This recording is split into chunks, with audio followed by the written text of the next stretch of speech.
She said it like she meant it, her voice sharp, cutting through the walls of the house I helped keep standing.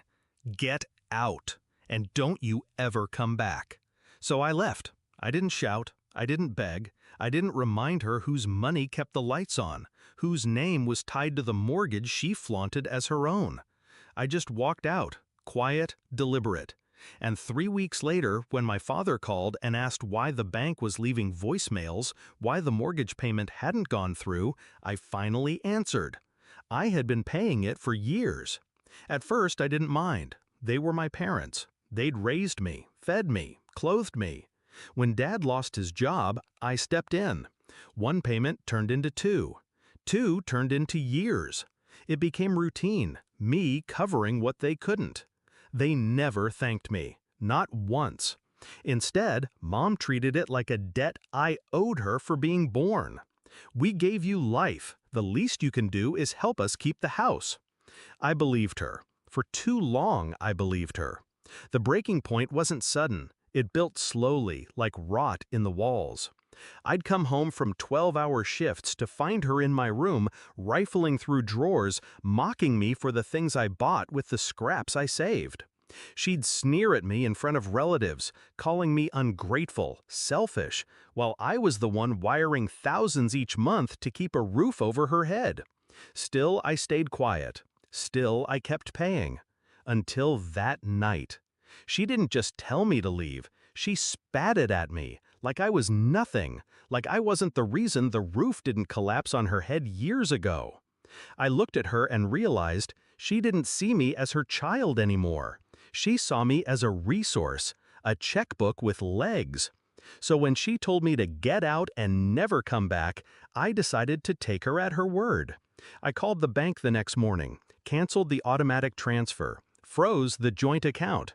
For the first time in years, the house was theirs to carry. I waited.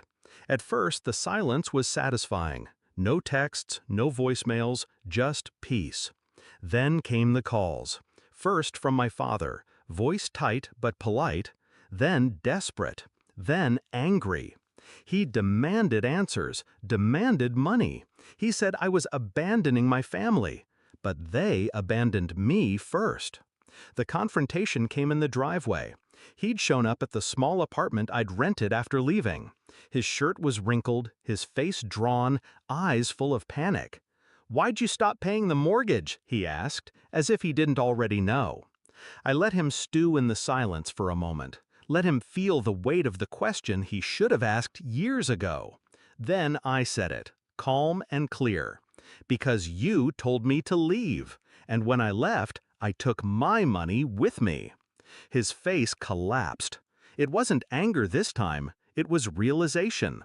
The house of cards they'd built on my paycheck was crumbling. He tried to soften, tried to remind me of childhood memories, of all we did for you. But I saw through it. It wasn't love, it was survival. They'd treated me like a stranger in my own home, and now I was one. The fallout came fast. Within 2 months, the bank letters turned into foreclosure warnings. The neighbors whispered. My sister called, begging me to be reasonable, as if reason had ever been part of their treatment of me. I didn't budge. The house went up for auction before winter. The same house my mother once lorded over me. The same house she told me to get out of. She got her wish. She kept it. Empty, stripped, gone. Do I regret it? No. They gambled my loyalty would never break. They believed I'd keep paying, no matter how deep they cut. But even loyalty has limits.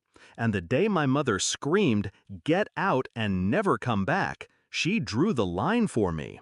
I simply walked across it and left them to drown in the silence they created. Now, when my phone rings and their number flashes, I don't pick up.